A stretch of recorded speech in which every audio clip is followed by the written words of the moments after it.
تقبل الله منا ومنكم صالح الأعمال أخواتي. اللهم اجعل لنا في هذا الشهر نصيبا من الرحمة والمغفرة والعتق من النار، وبلغنا ليلة القدر.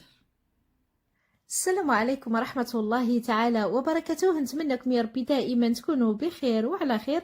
رمضان مبارك سعيد يدخل علينا وعليكم بالصحة والسلامة والهنا، وباش كتمنوا يا ربي ان شاء الله. اليوم غادي نشوفوا مع بعضياتنا طبيلة ديال الفطور كاملة مكمولة بأفكار سهلة وبسيطة كيف تعودتوا معايا دائما. غادي نشوفوا مع بعضياتنا بطيبطات معمرين بجوج ديال الحشوات باردة وسخونة. غادي نشوفوا مع بعضياتنا دي سيجار او لا دي نيم معمرين، غادي نوجدهم ان شاء الله في الدقيقه 90. كيجيو ولدادين ما تشبعوش منهم. اما الحشوه ديال المخيمرات حتى هي كتجي خطيره ولذيذه بزاف، مذاق الشاورما. وما نسيتكمش بطبيعه الحال حتى من العصير والتحليه. ودائما في اول يوم في رمضان ضروري ما تكون حاضره عندنا الحريره المغربيه اللي ريحتها كتشم منين ومنين. ما غاديش تبقاو تغيروا ان شاء الله اولا تبدلوا هذه الطريقه هذه ديال الحريره، كتجي كتحمق. ما نزيدش نطول عليكم، توكلوا على بركه الله. نبداو ان شاء الله. غادي نبداو اول حاجه الحريره. عندي هنايا طنجره اولا كوكوط، وضعت فيها بصله محكوكه، وعندي كميه ديال الحمص اللي كنكون مرطباه ليله قبل. النص كنحيد لها القشور والنص كنديرو بالقشره ديالو. هذه الطريقه ديالي كيجي لذيذ. وعندي كميه ديال العظيمات ديال اللحم، وممكن يكونوا تقطعات ديال اللحم. هنايا رزت شويه ديال الحمص كان عندي في المجمد، وكيف شفتوا معايا دوك العظيمات راه فيهم داك المخ ديالهم كيجيو لذاذين في الحريره. اللي توفر لكم يا طريفات ديال اللحم يا غير العظيمات كيعطيو البنه ديالهم وفيهم الخير والبركه. هنا غادي نضيف العطريه. عندي الخرقوم معلقه صغيره ولكن تكون عامره، وكتبقى على حساب الكميه اللي غديروا نتوما ديال الحريره اولا الطنجره ديالكم. الخرقوم عندي سكينجبير، وعندي البزار. بالنسبه للبزار عندي خليط ما بين الابيض وما بين الكحل. ضفت هنايا عويد ديال القرفه. بالنسبه للاخوات اللي ما مجربينهاش غير يضيفوها، كتعطي مذاق لذيذ للحريره. وعندي واحد 4 كاس ديال الماء اولا كاس ديال الماء. فين غادي تقلى ليا هاد يعني الحمص مع البصيله مع دوك الطريفات ديال اللحم اولا العظيمات ديال اللحم. ضروري كنديهم ونجيبهم يعني كيف كنقولوا كنقليهم شويه. غير تبعوا هاد الخطوات هادو. غادي نضيف شويه ديال الملحه، ما كنكثرش باش هكا الحمص يطيب لينا في واحد الوقت اللي هو يا قصير اولا بسرعه، لان الملحه راه كتخلي الحاجه تقصاح يعني كتعنزز كيف كنقولوا. ما ديروش كميه كبيره صافي، كنبقى نشحر فيها. ومن بعد غادي نضيف الكميه ديال الماء فين غادي يطيب ليا هاد الحمص. غادي نسد الطنجره ديالي، وعلى جنب عندي هنايا مطيشه مع الربيع. ما كنديرهمش من الاول باش هكا الجهد ديال المطيشه والجهد ديال الربيع اللي هو يا خليط ما بين القزبر والكرافس المعدنوس غير واحد شويه، يعني القزبر يكون غالب. مطيشه راكم عارفين هاش دايره في السوق، يعني على حسب الطنجره ديالكم. انا عندي كميه كبيره تقريبا درت واحد الكيلو ديال المطيشه بالقشره ديالها مغسوله، يعني 4 الحبات 5 الحبات ديال المطيشه فيهم الخير والبركه. غادي نضيف معاهم واحد الكميشه ديال طماطم كرزيه. وبالنسبه الربيع اللي هو يا القزبر والكرافس وشويه ديال المعدنوس، وكنختار القزبر كيكون مسبل يعني كتكون فيه الجهد ديالو. كيف كتشوفوا معايا راه عندي مغسول ومنشف. كنقطعوا الطريفات يعني عشوائي كيف شفتوا معايا، ماشي رقيق لان كلشي غادي نطحنوا من بعد. غادي نضيف عليه كميه ديال الماء رشيشه ديال الملحه غير فاش غادي يطيب ليا هادشي صافي. وغادي نخليه على جنب كيطيبوا. الكوكوط راه عندي فيها الحمص وهذا غادي يطيب على جنب. غير تبعوا معايا خواتاتي هاد الخطوات باش نوجدوا هاد الحريره مع بعضياتنا، وغادي نطرحموني عليها كتجي لذيذه بزاف. غادي ندوزو نشوفوا مع بعضياتنا البسبوسه اولا نوجدوا البسبوسه اللي تكون في الطبيله ديال الفطور. غادي نحتاج ليها 2 حبات ديال البيض اولا 2 بيضات، 5 ديال الملح لتصحيح الذوق، كاس ديال سكر سنيده او سكر حبيبات ما كيكونش عامر. وعندي الفانيلا. الا توفرت لكم هاد الفانيلا السائله ديروها، كتعطي واحد المذاق ونكهه خطيره. هاد الفانيلا السائله كتباع بالعبار يعني عند بائعي مستلزمات الحلويات راه كتلقاوها. غادي نخلط مزيان حتى غادي ندمج البيض مع السكر مع هاد الفانيلا. غادي ندمجو، وغادي نضيف كاس مع مرش، او عفوا 4 كاس ديال الزيت، كنأكد 4 كاس ديال الزيت. حتى هوايا غادي ندمجو مزيان. غادي نضيف 4 كاس ديال الحليب، ويكون بدرجة حرارة المطبخ. نذكر اخواتي بالمكونات، عندي 2 حبات ديال البيض، كاس مع مرش ديال سكر سنيده، 4 كاس ديال الزيت و4 كاس ديال الحليب، وغادي نضيف علبه ديال اليوغورت بذوق الفانيلا. غادي ندمج الكل مزيان مع بعضياتهم حتى غادي نحصل على واحد الخليط اللي هو متجانس، ودائما غير بالخلاط اليدوي او لا بالفوي. وغادي نضيف 250 غرام ديال السميده الرقيقه الخاصه بالحرشه او لا البغرير. غادي نضيف معاهم 2 اكياس ديال الخميره كيماويه او لا البيكي باودر، وزن 7 غرام او 8 غرام في كل وحده. وغادي نخلط بهذا الشكل. في هذا الوقيته اخواتي كنكون موجده الطاوه اللي غادي نحط فيها او لا الصينيه اللي غادي نوجدوا فيها هاد البسبوسه هذه، نكون دهنها بالزبده ورشها بالدقيق باش هكايا الخليط ديالنا ما يبقاش على جنب كينشف او لا كيتشرب.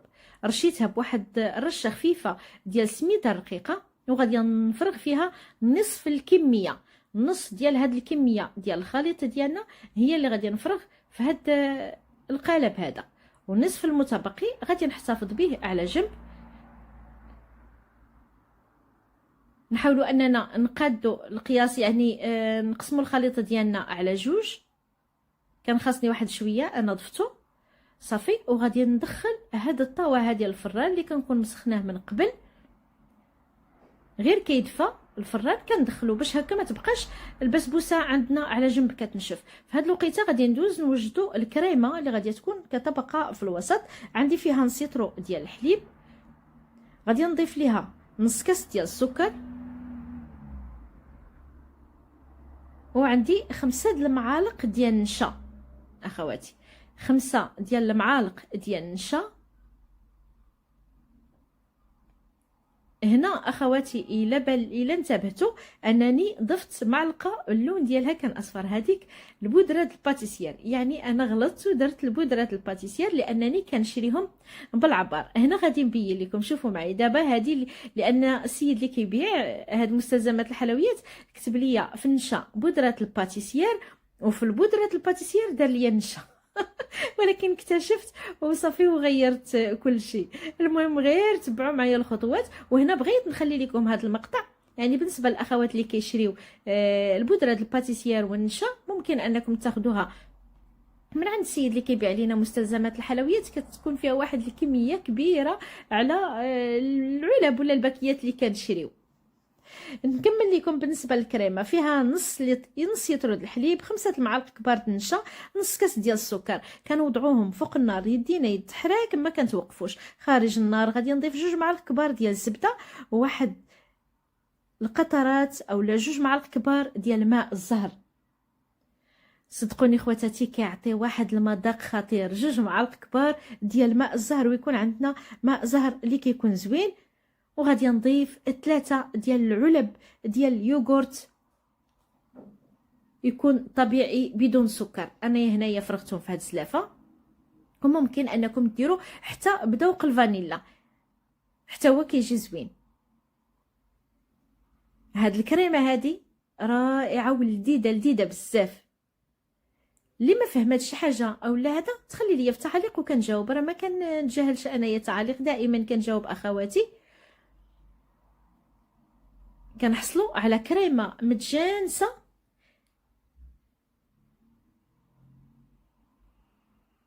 الكريمه ديالنا واجده، ولكن هاد الكريمه خواتاتي ما توجدوها حتى كتكون طابت لكم هاد الطبقه الاولى.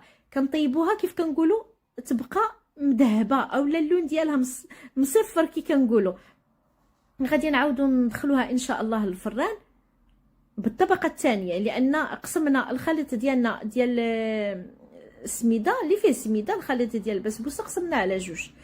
غادي ندير هذه الطبقه كلها ديال الكريمه، يعني لو وجدتوا الكريمه وخليتوها على جنب راها كتبرد وكتقصح.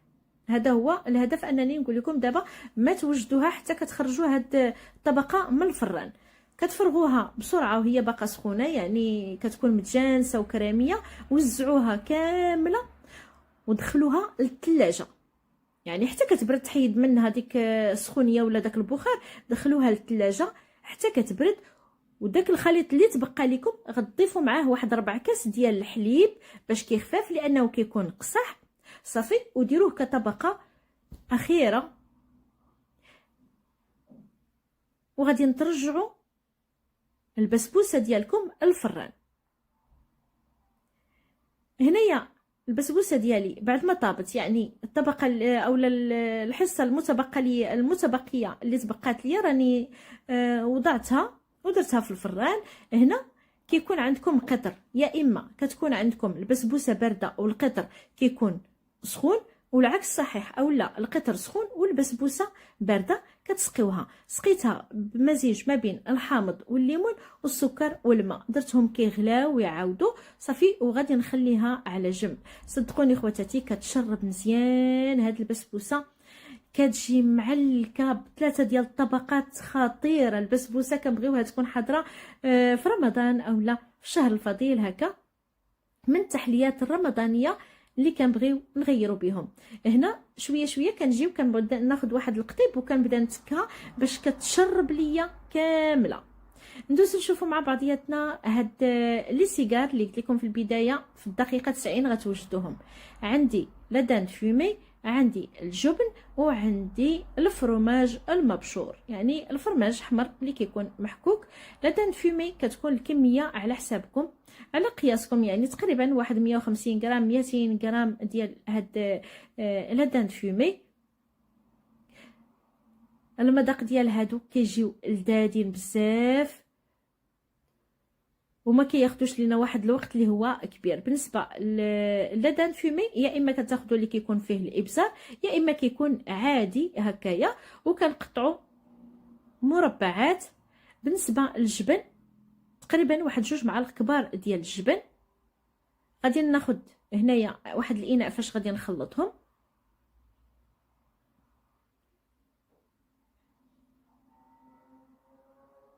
واحد 100 غرام ديال الفرماج محكوك، والجبن غادي يبقى على قياس الحساب القياس اللي بغيتو نتوما باش عفوا اللي عندكم نتوما ديال هاد الكميه ما بين الجبن ما بين عفوا الفرماج وما بين لدان فومي. غادي نضيف واحد المعلقه ديال النشا اولا ديال المايزينا، غير معلقه صغيره تكون عامره. وعندي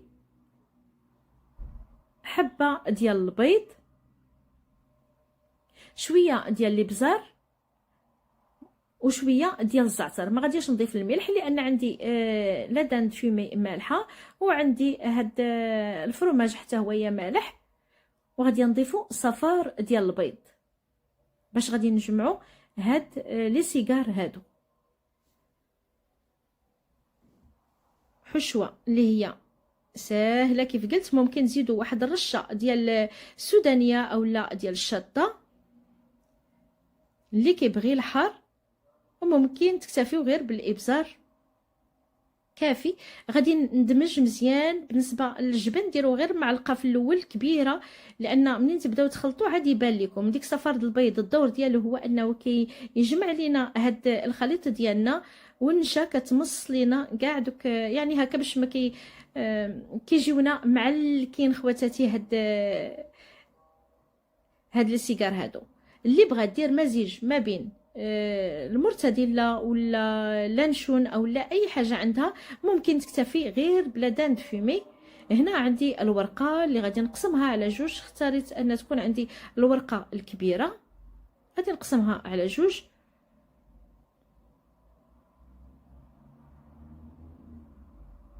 ودائما اخواتي تكون عندكم الورقه جديده كيف كنقولوا اولا طريه. انا اليوم تبقات ليا كيف كنقولوا الورقه خدمت بها من قبل، واليوم النهار الاول قلت ضروري ما نضيعش هاد الورقه اللي تبقات ليا. اختاريت هاد الحشوه هذه اللي سهله انني نوظفها اولا نخدم بها. كندير الحشوه في القاعده كيف شفتوا معايا، وكنلف بهذه الطريقه. كناخذ مثلثات كندهن بشويه ديال الدقيق مخلط مع الماء. دائما الجهه الحرشه هي اللي كنحط فيها الحشوه، والجهه الرطبه هي اللي كتكون مواليه لارضيه العمل. كندهن بشويه ديال الزيت الورقه لان عندي الورقه شويه ناشفه صافي، وكنديروا الحشوه على شكل حربل بحال هكا اولا واحد شويه في القاعده. راه كيجيو معلكين ساهلين هادو، ما نحتاجو لا نشحرو ولا نطيبو. هادو كيف قلت في الدقيقه 90 اخواتي ممكن انكم توجدوهم، ولكن لذاذين. يعني الا قدمتوهم الوليدات ديالكم ولا الضيوف ديالكم شي حاجه رائعه.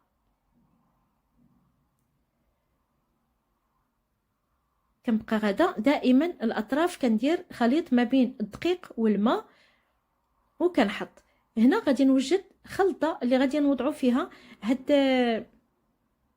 هاد لي سيجار. هادو كيجيو مقرمشين، فيهم واحد القرمشه، وفي نفس الوقت كتكون فيهم التعليكه في الداخل.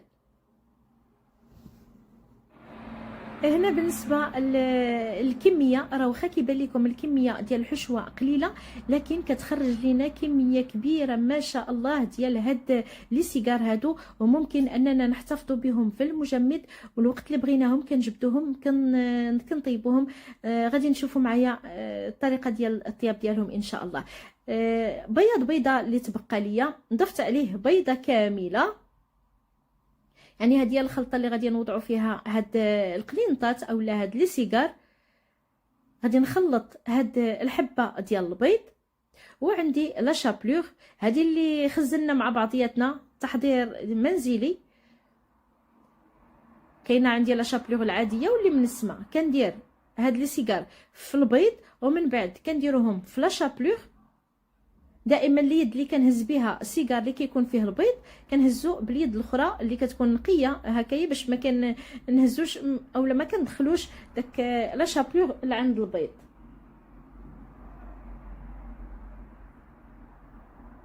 كنبقى نغمسهم مزيان كيتلبسوا ليا مزيان بالبيض، وفي نفس الوقت بلا شابلور. ودائما نركزوا حتى على دوك الجوانب حتى هما كنقيسوهم بالخليط ديال البيض. غادي ناخذ واحد الصينيه ولا بلاطو كنستفهم فيها وكنوضعهم في المجمد. اخواتي صدقوني كتكون فيهم واحد الطبقه مقرمشه ولذاذين. بصراحه هاد لي سيجار هادو كيجيو فنين. غنديرهم في المجمد حتى الوقيته اللي نبغيوهم، غادي نجبدوهم من المجمد مباشره، غادي نطيبوهم كيف غادي نشوفوا معايا ان شاء الله. هنا غادي ندوز نوجد العصير. بالنسبه للعصير عندي خيزو اولا الجزر، وعندي واحد الحبه ديال التفاح او جوج، معاهم كميه ديال الماء، وعندي هنايا حامضه حتى لجوج حامضات. هنا عندي الحجم ديال الحامضه كبيره، درت غير وحده كيدير لنا اولا كيعطينا واحد الكميه كبيره ديال العصير. الحامض القشره الخارجيه فقط غير الصفراء، حيدت داك الدائره اللي كتكون بيضه وضفت، وداك اللب اللي لداخل نحيدو منه العظومه بطبيعه الحال. واحد جوج معالق كبار ديال السكر، وغادي نخلي الكل يغلى ويعاود. يعني هادو خطوات غاديين بهم في تحضير الطبيله ديالنا ديال الفطور. غادي ندوزو نشوفوا مع بعضياتنا التحليه المرافقه ديالنا ديال هاد النهار هذا، اللي غادي نحتاج ليها لتر حليب. يعني عندي واحد لتر ديال الحليب، غادي نضيف معاه جوج معالق كبار ديال السكر حتى 3 المعالق كبار ديال السكر، وغادي نضيف هاد المستحضر هذا ديال الفلون العادي. اخواتي غادي نضيفو جوج ديال الساشيات. هاد الفلون هذا راه كيتباع غير في الحوانت، يعني متوفر. غادي نخلط الكل على البارد، ومن بعد غادي نوضعو فوق النار يدينا يد التحراك. راكم عارفين الطريقه ديال تحضير الفلون. ومن بعد غادي نضيف ليه تقريبا واحد 200 غرام ديال البسكوي، اي نوع غير ما يكونش فيه الشكلاط. يعني هاد العلبه هذه راه معروفه، كناخذوها كلها هكايا وكنفرغها في الخليط ديالنا وهو يسخن. وممكن واحد 150 غرام كتكفي حتى هي ديال البسكوي. غادي نطحن الكل، والخليط ديالنا كيكون باقي سخون باش هكا كندوبوا فيه اولا كنحلوا هاد البسكوي ديالنا بالبراميكسور. تحليه اكثر من رائعه ولذيذه، لذيذه بزاف. اللي دقه ما كيعرفش اولا ما كيفهموش اشنو كاين في هاد المذاق ديالها كطبقه اولى. غادي ناخذ الكويسات ونفرغ، كونوا موجدين الكويسات ديالنا. نفرغ دائما ما كنديروا واحد الطبقه اللي كتكون هكايا النص دائما التحليات. هذه راه تبارك الله كتخرج لينا كميه كبيره حتى ل 8 او 9 ديال الكؤوس. غادي ندير واحد الطبقه ديال البسكوي. هذا النوع هذا كنحيد ليه داك الكريمه اللي كتكون في الداخل وكنحطهم بهذه الطريقه معروفه. وكطبقه اخيره اللي غادي نوضع بطبيعه الحال حتى كتمسك ليا هذه الطبقه الاولى، كناخذ نص كاس ديال الماء معاه معلقه صغيره ديال السكر ومعاه فلون بذوق الشوكولاته، كنديرهم يغلاو ويعاودوا صافي. وكنفرغهم مباشره كطبقه اخيره فوق من هذا البسكوي هذا. وهكا كتكون عندنا التحليه ديالنا واجده، كتجي اكثر من رائعه. اخواتي نذكر عندنا نص كاس ديال الماء معاهم فلون ديال الشوكولات.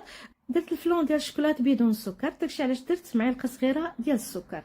غادي ندوزو نشوفوا مع بعضياتنا اخواتي الخلطه اللي غادي ندهنوا بها المخمرات اولا اللي غنوجدوا بها المخمرات اولا البطبوط. هذا اللي تقاسمت معكم كتحضيرات مسبقه في فيديو سابق. هنا غادي ينفعنا ان شاء الله هو البيتزا. البطيبطات اكثر من رائعين، عجين رائع اخواتي. غادي نخلي لكم ان شاء الله الطريقه ديال التحضير ديالو في صندوق الوصف. وغادي نصايبوا مع بعضياتنا دابا الصلصه اللي غادي نحتاجها ان شاء الله لهاد المخمرات هادو اولا المايونيز، ولكن بطريقه اللي هي زوينه بزاف.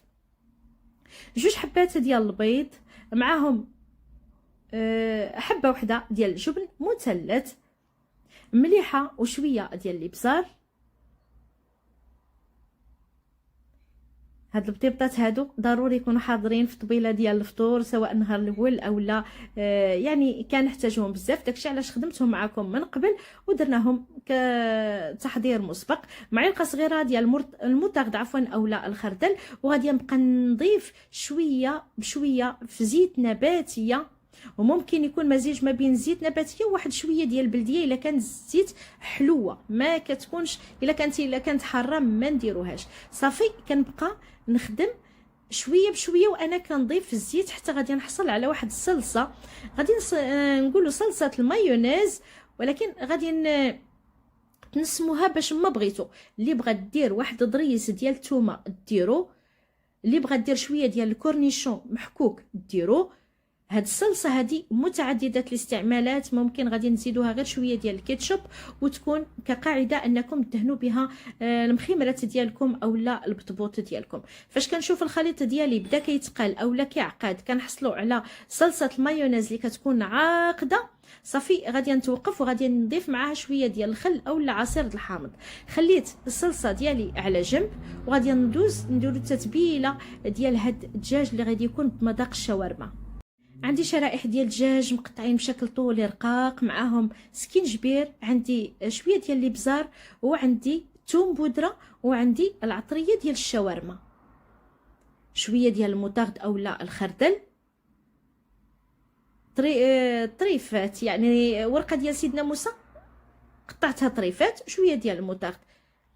وغادي نضيفوا قطرات ديال عصير الحامض اولا الخل. نخلط الكل، صدقوني كتجي تتبيله ممتازه لذيذه بزاف. كيف قلت عندي فيها سكينجبير، معلقه صغيره ديال السكينجبير، راس معلقه ديال الابزار، وعندي توم بودره، وعندنا العطريه ديال الشاورما، وريقه ديال سيدنا موسى اولا ديال الرند، فتتها عصير الحامض وشويه ديال الملحه، غير شويه ردوا البال ان هاد الدجاج كيكون مغسول بالملح. وغادي نضيفوا واحد 2 معالق كبار ديال يوغورت طبيعي بدون سكر عفوا. كتخليو كل شيء حتى كيتشرب مزيان. انا ما ضفت اليوغورت حتى بغيت نشعل عليهم النار. في مقله درت زيت نباتيه صافي، وكنبدا نقلب في هاد الدجاج ديالنا اولا هاد شرائح ديال الدجاج. دائما كنفضل انا اخواتي شرائح الدجاج على الديك الرومي، وكيبقى لكم الاختيار. فاش كناخذ داك الفريريج اللي كنطيب منه طويجنات ولا هذا، كنحتفظ انايا بصدر الحشوات. دابا عندنا صلصه المايونيز اللي وجدنا من قبل، كيف قلت اللي بغى تضيف ليها ثوم وطحن كل شيء انايا كنبغيها متعدده الاستعمالات كنخليها. ضفت ليها شويه ديال الكيتشوب، وهنا واحد المعلقه ديال اليوغورت طبيعي، يعني داك اليوغورت طبيعي، وضفت شويه في الدجاج وشويه هكا يعني في الصلصه. وانتم ديروا اي صلصه من الاختيار ديالكم. البطيبطات موجدينهم من قبل اخواتي، الطريقه ديالهم سهله انكم تسخنوهم، كتجبدوهم كديروهم. يا اما انا كنفضل كندير البريسه ديال بانيني هكا، كنسخنها وكنحطهم، غير كنحطهم نحيدهم واحد شويه وكنفتحهم بالمقص، راه بحال يلاه درتهم وجبدتهم. شويه ديال الخس، عندي شرائح ديال البصل الخضاريه موجوده دابا، وعندي شويه ديال طماطم كرزيه. في الاول كندير الصلصه معها الخس، كنديروا الخس، كنديروا شويه ديال البصيله مقطعه دوائر، شويه ديال طماطم كرزيه، وعندنا هاد شرائح ديال الدجاج بمذاق الشاورما، وكنحطوهم على جنب. شوفوا معايا المخمرات اخواتي، نخلي لكم كيف قلت الرابط ان شاء الله في صندوق الوصف. كيجيو اكثر من رائعين، لذاذين بزاف. العجينه ديالهم كتجي خفيفه، وباضافه حتى هما هي كيف قلت واخا كيبقاو كنعاودوا نسخنوهم بحال يلاه جبدناهم. الحشوه الثانيه اللي هي بارده غادي تكون ان شاء الله فيها، في داك البانيو اللي قدامي اللي حاطه انا، فيه الخس مقطع، عندي مطيشه مقطعه طماطم كرزيه اولا غير مطيشه العاديه، وعندي شويه ديال لادان فومي مقطع، وهنا كان عندي واحد شويه ديال الفرماج حتى هويا مقطع. اللي بغات تعوض لا دان فومي بعلبه ديال الطون تضيفها، اللي بغات تكتفي غير بالبيض مسلوق حتى هو ممكن. يعني كيبقى لكم اخواتي الاختيار. انا داكشي اللي كيتبقى ليا كنخدم به. وحتى الصلصه وجدتها من الاول على انني نخدم بها هاد الحشوه، داكشي علاش ما درتش فيها الثوم اولا الكورنيشون، وكيبقى على حساب الذوق ديالكم. هاد الحشوه هذه خواتاتي واخا بارده بهذه الطريقه هذه، يعني ما فيهاش بزاف ديال المكونات، ولكن بداك المذاق اللي كتبغي، المذاق ديال لادان فومي او لا يعني مذاق مدخن، غادي تعجبكم، لذيذه بزاف. اما بمذاق الشاورما حتى هي ما نهضروش عليها. شوفوا معايا خواتاتي، البطيبطات ديالنا كيجيو منفوخين فنين، وكنوجدوا كميه كبيره الوقت اللي بغيناهم كنجبدوهم بحال يلاه صايبناهم. وما شاء الله القناه فيها اختيارات وافكار كبيره. شوفوا معايا انا كنبين لكم البطيبطه كيفاش دايره، يعني كيجيو ورقه وحده اكثر من رائعين. صافي البخيمرات ديالنا راه حنايا وجدناهم. عندنا البيتزا حتى هي غادي تكون ان شاء الله في الطبيله ديالنا ديال الفطور. بالنسبه للبيتزا حتى هي غنخلي لكم الرابط في صندوق الوصف، ضمن تحضيرات اللي كانوا قبل اسبوع قبل رمضان. كميه كبيره في واحد الوقت اللي هو قصير ديال البيتزا اللي كتكون منسمه، حتى هي غادي نوجدها ان شاء الله.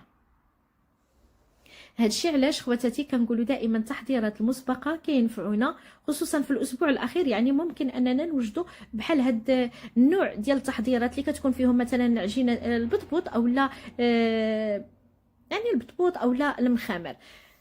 استفت الكميه اللي بغيت انايا في هاد الصينيه، دهنتهم بصلصه الطماطم. بالنسبه لصلصه الطماطم حتى هي مخدمينها على يدينا في البيت، صلصه متعدده الاستعمالات، ولكن كتجي خطيره في البيتزا من السما واجده.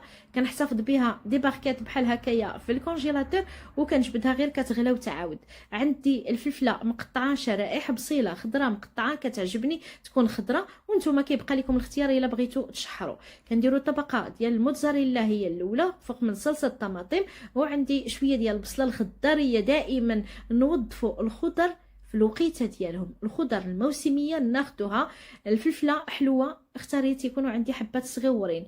الفرماج كنضيف عليه شويه ديال الزعتر وكنحط كطبقه اخيره. نتوما خواتاتي اللي بغات دير شويه ديال الطون دير كفته، درت شويه ديال الكروفيت، وانتوما ديروا اللي توفر لكم في البيتزا. الزيتون حتى تبغيو تدخلوها الفران او عفوا حتى تدخلوهم الفران تبغيو تقدموهم عاد ديروا الزيتون. رجعوا الحريره ديالنا لان صافي قريبه الوقيته باش ندوروا الحريره ديالنا. ديك مطيشه بعد ما طابت مع الربيع صدقوني خواتاتي، واحد النكهه خطيره، وما غاديش نوظفها غير اليوم في هذا الفيديو، غتلقاوها ان شاء الله، غادي نوظفها ونعاود، لان منين كيرتاح الانسان في واحد الوصفه وكيتلقى نتيجه زوينه، كي كنقولوا هو كنبغيو نكتشفوا، ولكن هذه شي حاجه رائعه. كنطحن الكل بالبرا ميكسور، يعني داك الربيع مع مطيشه بالقشره ديالها مزيان. كنرجع للطنجره ديالي بعد ما كيطيب لينا الحمص، كيدخلوا الطياب مزيان، غادي نضيف عاد العدس. ضفت العدس اللي كنت مرطباه من قبل، وهنايا عندي هاد الخليط ديالنا اللي طحنا، وغادي نبقى نصفي. هنا غادي نحتفظ اولا غادي ناخذ اللب او العصاره ديال الربيع ومحافظ على الجهد ديالو، يعني ما طابش بزاف. ملي كنطيبو من الاول، يعني من الاول والصفاره كتدور كيف كنقولوا على داك الربيع، الجهد ديالو ما كيبقاش بزاف. ها نتوما بان لكم داك الخليط اللي فرغت كيفاش داير، والحريره ديالنا هذا هو اللون ديالها بدون اي اضافات، ما كاين لا مركز طماطم لا والو. يعني ديك مطيشه منين طحنات بالقشره ديالها كنحصلوا على هاد النتيجه هذه. كنمرق بالقياس الكافي، يعني هو اصلا كان عندنا ديك الكميله راه فيها كميه ديال الماء. غادي نسد على الكوكوط باش يطيب ليا غير العدس تقريبا 5 دقائق كيكون طايب، لانه مرطب من قبل. وكندور الحريره ديالي بالطريقه العاديه، كل اخت وكتدور. اللي بغات تدورها بالخضيره كتدورها، اللي بغات تدورها كي كنقولوا بالخميره البلديه تدورها. كل اخت باش كدورها. انايا اختاريت اليوم النهار الاول عادي بالدقيق، يعني مخلطه حتى كتغلى وتعاود. في الاخير غادي نضيف شويه ديال الشعريه الرقيقه كيف كنقولوا ديال السفه.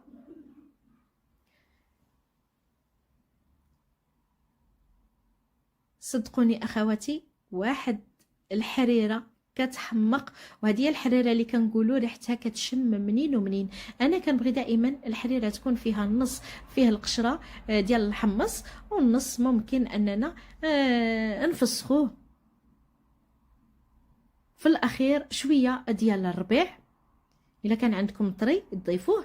انا يلاه كنت قطعته بليله قبل، يعني درته في الكونجيلاتور، وضفت هذيك 2 معلقات اللي كيزيدوا يعطيونا النكهه والمذاق ديال الربيع. راس معلقه ديال السمن، ما كنستغناش عليه. السمن اللي مصايبينه على اليد، يعني ماشي داك السمن اللي كيكون مجهد. العشيوه ديالنا، عندي واحد العشاء اللي دائما كيكون عندي حاضر في البدايه ديال رمضان، اللي هو بوزروق او بلح البحر.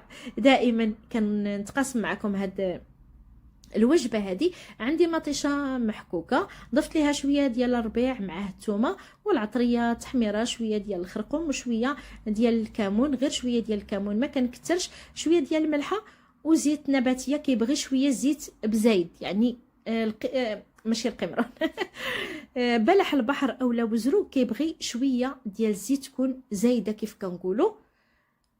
انايا عندي القزبر راني دقاه مع الثومه، داكشي علاش ما درتش الثومه. وريقه ديال سيدنا موسى ممكن انكم ديروها حتى هي، وتخليو ديك المطيشه كتغلى وتعاود حتى كتلبى. بوزروق الطريقه ديالو كاينه في القناه اكثر من مره، يعني دائما كنديرو ونعاودو. ضفت واحد المعلقه ديال مركز الطماطم، وغادي نخليه ندير واحد نص كاس ديال الماء ونخليه يغلى ويعاود. اختاريت وجبه ديال العشاء اللي هي ساهله يعني في التحضير، ما تاخذش مني وقت طويل، خصوصا بالنسبه للاخوات اللي كيبغيو يحطوا فطور وعشاء. انا من هاد الاخوات اولا من الناس اللي يعني ما كنعاودوش نتعشاو، داكشي اللي كيبقى صافي كنرجعوا عليه، والحمد لله. اللهم اديمها نعمه واحفظها من الزوال يا رب. بالنسبه للبوزروق راني غاسلاه ومخلياه كيتسقطر مزيان من الماء، وكنغسلوه بالطريقه الصحيحه، لان كيكون فيه شويه ديال الرمله اولا الحصه كيف كنقولوا. ما كندير له لا حامض مصير لا حتى شي حاجه، لانني كنلقى بعض يعني كاين الطياب اللي كيكون فيه شويه د الحامض مصير، لا كنخليو نشموا المذاق ديال البحر ديال الحوت. زويته بلديه في الاخير، وغادي نغطي عليه. ممكن نقدموه مع مزيوده ديال الفلفل حاره مع زويتينات. وهنا اخواتي هذه هي الصلصه، يعني هذا المقطع انا غير كنقرب لكم المقاطع. هذيك صلصه الطماطم اللي كنت كنوجد البيتزا. العصير بعد ما غلا وعاود كنطحنو بالبرا ميكسور كيف شفتوا معايا. غادي نصفيه اللي فيه خيزو مع التفاح. غادي نضيف ليه واحد الكاس، هادو كنحتفظ بهم في المجمد ديال مركز البرتقال. وغادي نضيف علبه ديال اليوغورت، هذا فولوتي ديال الخوخ. غادي نضيف كميه ديال الماء القياس ديالي، وغادي نطحن الكل. وها العصير ديالنا واجد. هذا المركز هذا كينفع. بالنسبه في الاخير اخواتي تقطع لي هاد اولا تحذف لي هذا المقطع انني ضفت شويه ديال الفريز، حبات ديال الفريز، وطحنت الكل. وها هو العصير ديالنا واجد. البسبوسه ديالنا بعد ما بردات وتشربات، ضروري انني نتقاسم معكم اخواتي هذا المقطع هذا ديال التزيين. انني درت واحد الطبيصل في الوسط، رشيت شويه ديال الكوك في الجوانب بحال هكا، ومن بعد غادي نحيد هذا الطبيصيل وغادي ندير طبسيل صغير منه، وندير شويه ديال لي زاموند ايفيلي. يعني التزيين كيبقى اختياري. بسبوسه غادي نترحموني عليها، نبغيكم تجربوها خواتاتي كيف كنقولوا اليوم قبل غدا. تكون حاضره في السهرات الرمضانيه ديالنا، يعني ملي كنجيو من التراويح بحال هكا واحد الكويس، اولا الاخوات اللي كيبغيوها يعني بعد العشاء. طبقه شوفوا معايا كتجي رائعه ولذيذه لذيذه. بالنسبه للسيجار كنجبدهم من المجمد مباشره اللي درنا مع بعضياتنا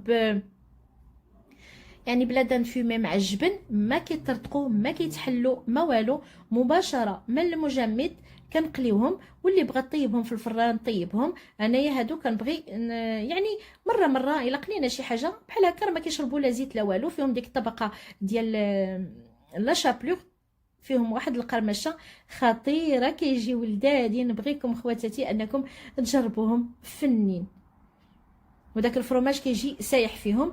بالنسبه للطبق ديالنا ديال البزروق اولا الوجبه ديالنا ديال العشاء هي هذه. غادي نقدمهم بحال هكايا في هاد الطويجنات ديال الفخار.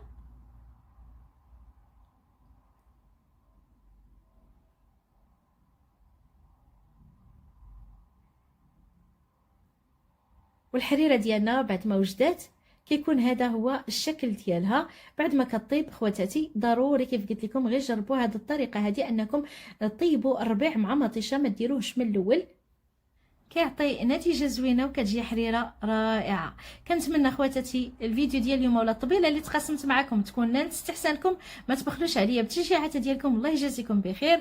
خليو لي الراي ديالكم والطلبات ديالكم ان شاء الله، وبالصحه والراحه. الله يتقبل منا ومنكم جميعا اخواتي.